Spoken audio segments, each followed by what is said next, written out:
خبر الفاجعة.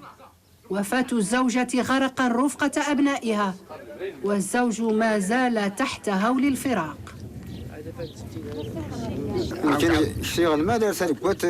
كنت أرعى غنمي عشية، كنا على وشك العودة إلى الخيمة، فجاءتنا السيول غارقت زوجتي والأبناء.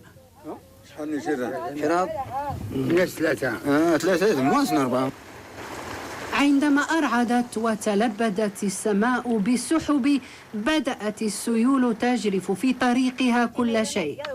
هبت الأم لنجدة أبنائها، تمسكت بفلذاتها، لكن قوة وادي أحلال الهادرة جرفت الجميع. طلعت أنا بالأمبيلونس على الطريق باش نوصلهم، ما وصلت حتى واحد ساعتين هاك وتيقلبوا عليهم حتى لقيناهم في الواد. راه توفاو بثلاثه بهم، باربعه بهم، امهم وثلاثه الدراري.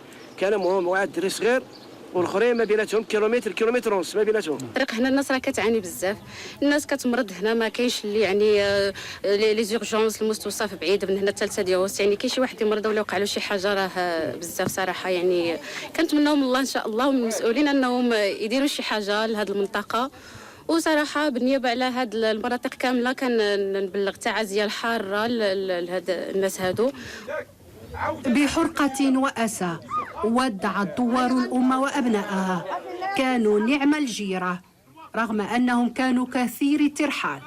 شاهدات القبور ستذكر الدوار على الدوام بإيثار وتضحية الأم الشابة.